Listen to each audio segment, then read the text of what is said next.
Hi hello வணக்கம். நான் உங்க குமரல் பேசுறேன். இது பெருதினும் பெருதிகள்.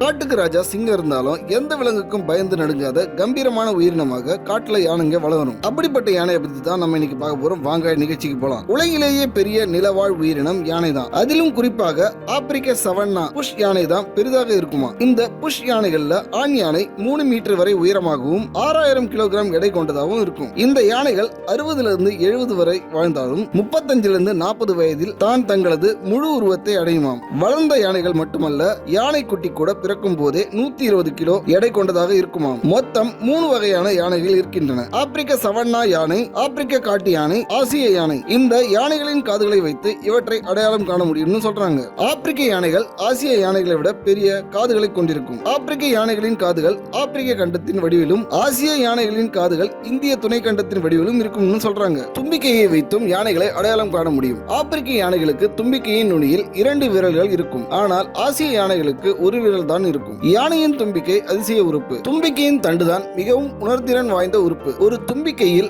1,50,000 தசை அலகுகள் இருக்கின்றன. இதனால் தும்பிக்கையை பல வகையாக பயன்படுத்த முடிகிறது. மூக்கு, ஒரு கை, தகவல் தொடர்பு உறுப்பு என பல வேலைகளை தும்பிக்கை செய்கிறது. தும்பிக்கை மிக முக்கியமாக தண்ணீரை உறிஞ்சி குடிக்க பயன்படுகிறது. தண்ணீரை தும்பிக்கை வழியாக குடிக்க முடியாது என்றாலும் தும்பிக்கையை வாட்டர் பாட்டில் போல் பயன்படுத்தி தண்ணீரை அருந்துகின்றன. தும்பிக்கையின் கொள்ளளவு கிட்டத்தட்ட 8 லிட்டர். அதே நேரம் நீச்சல் அடிக்கும் போது சுவாசிக்கவும் தும்பிக்கையை பயன்படுத்துகின்றன. ஒரு யானைக்கு 2 வயது ஆகும் போது தந்தம் வளர ஆரம்பிக்கும். யானையின் வாழ்நாள் முழுவதும் தந்தம் வளர்ந்து கொண்டிருக்கும். இந்த தந்தம் என்பது யானையில் நீளமாக வளர்ந்த வெட்டுப்பற்கள் ஆகும். தந்தங்கள் உணவு தேடலில் உதவுகின்றன. மரத்தை உடைக்க, பட்டையை உரிக்க, வேரை தோண்டி எடுக்க என பல வேலைகளை செய்ய தந்தத்தை யானைகள் பயன்படுத்துகின்றன. ஆசிய யானைகளில் ஆண் யானைக்கு மட்டுமே நீளமான தந்தம் உள்ளது. பெண் யானையின் சிறிய தந்தம் உதட்டை தாண்டி வளராமல் கூட இருக்கும். அத்துடன் யானையின் பாதுகாப்புக்காக சண்டையிடும் போது தந்தங்களை பயன்படுத்துகின்றன. இந்த அழகிய தந்தங்களே யானைகளுக்கு மிகப்பெரிய அச்சுறுத்தலை கொண்டு வந்தன. யானை தந்தத்தால் ஆன பொருட்களை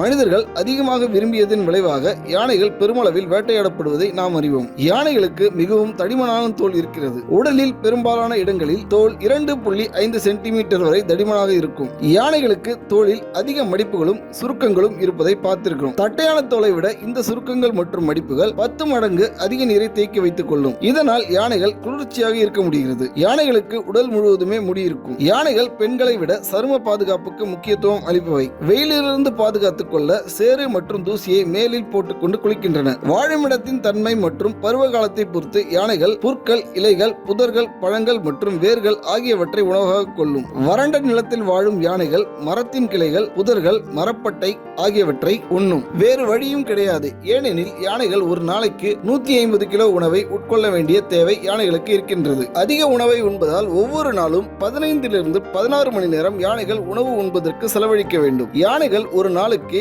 100 to 200 லிட்டர் தண்ணீர் குடிக்க வேண்டும். யானைகள் உட்கொள்ளும் உணவில் 50% மட்டுமே ஜீரணமாகும். 50% அப்படியே தரையில் விழும். ஒரு நாளில் ஒரு யானை வெளியேற்றும் மீத்தேனை அப்படியே பிரித்தெடுத்தால் ஒரு காரை 20 மைல் ஓட்டுவதற்கு போதுமானதாக இருக்கும். யானைகள் பல வகைகளில் ஒன்றை ஒன்று தொடர்பு கொள்கின்றன. பிளிரும் சத்தம், உடல் மொழி, தொடுதல் மற்றும் வாசனை மூலம் தகவல்களை பரிமாறிக்கொள்கின்றன. நில அதிர்வுகளை உருவாக்குவதன் மூலமாக வைப்ரேஷன்களை ஏற்படுத்தும் சத்தத்தின் மூலமாகவும் ஒன்றை ஒன்று தொடர்பு கொள்கின்றன. இந்த வைப்ரேஷன்களை எலும்புகள் வழியாக உள்வாகின்றன. ஒரு குட்டி யானை பிறந்த 2 நிமிடங்களில் எழுந்து நிற்க பழகிவிடும். 1 மணி நேரத்தில் நடக்க தொடங்கும். 2 நாட்களில் தனது மந்தையுடன் இணைந்து நடந்தாக வேண்டும். யானைகள் கூட்டம் கூட்டமாக உணவுக்காகவும் தண்ணீருக்காகவும் நடந்தாக வேண்டும் என்பதனால் குட்டிகள் கொஞ்சம் பாடுபட்டாக வேண்டியது அவசியம். டெம்போரல் லோப் என்பது மூளையில் நினைவுகளை சேமித்து வைக்கும் பகுதி. இந்த பகுதி யானைக்கு மனிதர்களை விட பெரிதாகவும் அடர்த்தியாகவும் இருப்பதனால் யானைகளுக்கு நினைவு சக்தி அதிகம். எலிபேன்ட்ஸ் நெவர் ஃபர்கெட் என்பது ஆங்கில பழமொழி. உலகில் உள்ள